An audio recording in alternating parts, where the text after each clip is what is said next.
Hi everyone. और बताइए आप सब कैसे हैं? पढ़ाई आप सबकी अच्छी चल रही है? देखिए आज का जो हमारा जो क्लास है वो 9th के लिए है और लिटरेचर क्लास है। तो जो मेरा जो चैप्टर आज बहुत ही इंटरेस्टिंग चैप्टर समरी है, आप सबको भी बहुत पसंद आएगी क्योंकि हमें एक ऐसी महान हस्ती के बारे में जानकारी मिलने वाली है जो भारत के 11वें राष्ट्रपति रह चुके हैं, APJ अब्दुल कलाम। उन्होंने अपनी एक बायोग्राफी लिखी थी, विंग्स ऑफ फायर, जिन्होंने अपने बारे में, अपने चाइल्डहुड के बारे में बताया, क्योंकि इस चैप्टर का नेम ही माय चाइल्डहुड है। वे एक बहुत ही महान साइंटिस्ट भी हैं। उन्होंने इस देश को बहुत कुछ दिया है। जितना हम बार बार उनको नमन करें, उनको धन्यवाद दें, उतना ही कम है। तो ये सारी चीजें हमें कहाँ देखने को मिली? उनका जो अपनी बायोग्राफी है माय चाइल्डहुड, उससे हमें पता लगता है कि वो कैसी हस्ती थी। तो इसमें बताया गया, जो APJ ने बताया हम सबको, वो अपने बचपन के बारे में बताया। उनके कुछ ऐसे पॉइंट्स थे भाई जिनसे हमें पता लगता है कि वो एक महान हस्ती थे। उनका जन्म हुआ था तमिल मद्रास स्टेट के रामेश्वरम, एक आयरलैंड था वहां। एक मध्यम वर्गीय परिवार में थे। आप ये भी नहीं कह सकते कि वो गरीब परिवार से थे, क्योंकि उनकी सभी जरूरतें अच्छे से पूरी होती थी। शायद उन्होंने उस समय कोई भी किसी चीज की कमी को महसूस नहीं किया। उनके पिता, उनकी माँ, ये समझ लीजिए कि उनके सबसे बड़े गुरु रहे, क्योंकि उन्होंने बहुत सारी बातें उन्होंने अपने माता पिता से सीखी हैं। एक दयालुता, एक ईमानदारी, एक सच्चाई, एक अच्छे विचार, एक सशक्त सोच और आगे बढ़ने के लिए अपनी इच्छाओं को बनाया। ये सब बातें उन्होंने अपने पिता और अपनी मां से सीखी। उनके पिता का कहना था कि रोटी, कपड़ा और मकान, यदि ये सारी चीजें हमें मिल जाती है, क्योंकि वो उनको मिली थी, उससे अदर जो हमारी लग्जरीज चीजें होती है, उन पर समय खराब करना या उन पर पैसा वेस्ट करना, वो सब बेकार की चीजें हैं। वो एक बहुत ही पुश्तैनी बड़ा घर था जिसमें रहते थे, पक्का मकान बना हुआ था। इस तरीके से उन्हें कोई दिक्कत नहीं। दूसरी बात जो उन्होंने बताई है, उन्होंने बताया कि उनके एक चचेरे भाई थे, उनकी उन्होंने अखबार बेचने तक में मदद की, जो उनकी सबसे पहली इनकम थी। फिर दूसरी बात उन्होंने बताई कि 1939 में, 1939 में जब सेकेंड वर्ल्ड वॉर चल रहा था, तो हर पूरे देश के अंदर इमरजेंसी जैसी स्थिति थी। लेकिन जो उनका जो क्षेत्र था, जो रामेश्वरम था, शायद वहां पर उन्हें कोई इस चीज का सामना नहीं करना पड़ा, सब कुछ ठीक ठाक चल रहा था। लेकिन उन्होंने महसूस किया, जब उनकी एज भी ज्यादा नहीं थी, लगभग 5 या 8 साल के होंगे, तो उन्होंने महसूस की कि मार्केट के अंदर जो इमली के बीज होते हैं, उनकी एकदम से मार्केटिंग बढ़ गई। डिमांड इतनी बढ़ गई कि उन्होंने भी इमली के बीज इकट्ठा किए और मार्केट में बेचे और उनसे कुछ इनकम अर्जित की। दूसरी तरफ जब उन्हें लगा, जब लंबे थोड़ा सा टाइम चलता रहा सेकेंड वर्ल्ड वॉर, तो उन्हें लगा कि थोड़ा सा जो उसका जो इफेक्ट है वर्ल्ड वॉर का, वो रामेश्वरम पर भी पड़ा। तो उस समय क्या होता था, जो एक ट्रेन चलती थी, तो उस ट्रेन से जो न्यूज़पेपर होते थे, उनको बंडलों को ऐसे ही फेंक दिया जाता था। तो जो उनके चचेरे भाई थे जलालुद्दीन, वो उन बंडलों को उठा करके शहर के अंदर डिस्ट्रीब्यूट करते थे। तो उस समय उन्हें हेल्पिंग हैंड की जरूरत थी। तो जो APJ अब्दुल कलाम जी ने उनकी मदद की और उससे अपनी इनकम गेट की। दूसरी तरफ जो उनके 3 मित्र, एक उनके मित्र थे शिव प्रकाशन, एक थे दयानंद शास्त्री और एक थे अरविंदन शिवानंद शास्त्री। तीनों ही ब्राह्मण कट्टरवादी दोस्त थे उनके, लेकिन उनसे उनकी दोस्ती जो भी बहुत गहरी थी।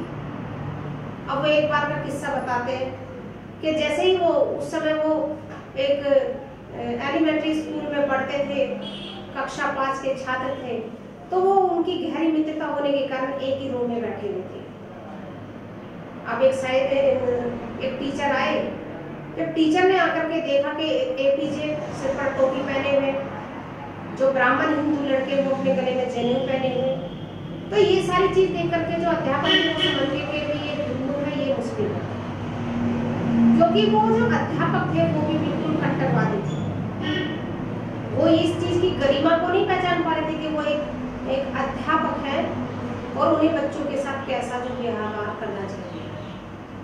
अब उन्होंने तुरंत एपीजे से बोला कि तुम उठो और पीछे वाली रूम में जाकर के बैठ जाओ। अब ये बात जो उनके मित्र थे उन्हें ये बात अच्छी नहीं लगी। जो शिवानंद शास्त्री, क्योंकि उनके जो पिता थे वो खुद भी जो रामेश्वरम में एक बहुत बड़ा टेंपल था उसके पृष्ठ थे, उन्हें पद मिला हुआ था। लेकिन वे होने के बाद भी उनके मन में हिंदू मुस्लिम वाली कोई भी बात नहीं थी। जैसे ही एपीजे उठ करके पीछे गए तो जो शिवानंद शास्त्री थे उन पर बहुत जोर पड़ा इस चीज का, बहुत दुख हुआ उन्हें और वो रोए उनके। तो वो एपीजे बताते हैं कि उनका वो रोना, उनके वो मित्र का रोना जब तक वो जीवित रहे उनके उस हृदय पर वो छाप रही है। अब ये चीज उन्हें बहुत खराब लगी, तो ये बात घर जाकर शिवानंद शास्त्री ने अपने पिता को बताया। अब पिताजी ने शाम को अगले दिन अध्यापक को बुलवाया और उनसे बात की कि तुम एक अध्यापक हो, अध्यापक अगर ऐसी बात करेगा तो उससे, यानी उन्होंने कहा कि तुम जातिवाद का जो जहर है वो बच्चों के मन में घोल रहे, यदि तुम ऐसी बात करोगे तो इन बच्चों पर क्या असर पड़ेगा, हम क्या इनका मन बना पाएंगे। तो ये चीज जो अध्यापक थे उनको भी बहुत खराब लगा अपना वो व्यवहार। तो उन्होंने अपने आप को, उन्होंने एक ही लास्ट रखा कि या तो तुम इस विद्यालय को छोड़ करके जाओगे या माफी मांगोगे। तब उन्होंने कहा कि विद्यालय छोड़कर तो मैं जाऊंगा नहीं, लेकिन मैं माफी मांगता हूँ अपने इस व्यवहार में, क्योंकि अध्यापक के लिए चाहे बच्चा किसी भी धर्म का हो सब समान होते हैं। क्योंकि अध्यापक जो होता है एक राष्ट्र का निर्माण करता है, और वो राष्ट्र का निर्माण जो हमारे जो सिटीजन होते हैं उनसे होता है। तो ये बात जो शिवानंद शास्त्री है कि जो पिता उन्हें बहुत अच्छी लगी और ये चीज खत्म हुई। आगे भी फिर बताते हैं जो ये उन्होंने अपनी जो बायोग्राफी है उसमें जो मेन जो इंसिडेंट हुई है उनके बारे में बताया। अगली उन्होंने इंसिडेंट बताई है कि उनके एक साइंस के टीचर थे सुब्रमण्यम स्वामी, जो एपीजे से बहुत प्रेम करते थे।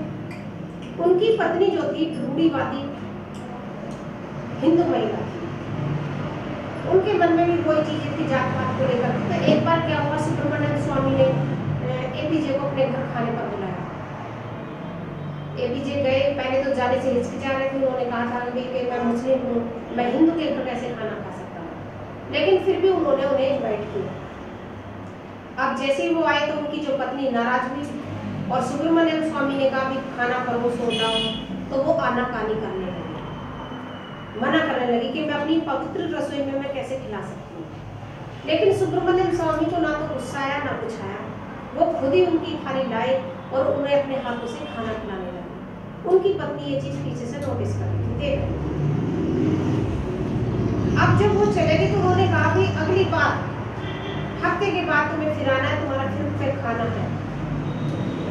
थोड़े वो हिचकिचाए, लेकिन एपीजे से उन्होंने बोला कि नहीं, ये चीज अगर इस देश में, संसार में यदि बदलाव लाना है तो इन परेशानियों का सामना करना पड़ेगा।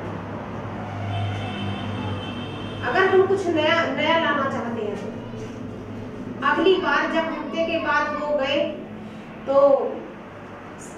उन्होंने क्या देखा, एकदम क्या नया चेंज आया कि जो उनकी पत्नी थी अध्यापक की, वो खुद बैठ करके रसोई में खाना बनाने, और एपीजे को घर पर बुलाया, सॉरी रसोई के अंदर बुलाया और अपने साथ बैठ करके खाना खाया।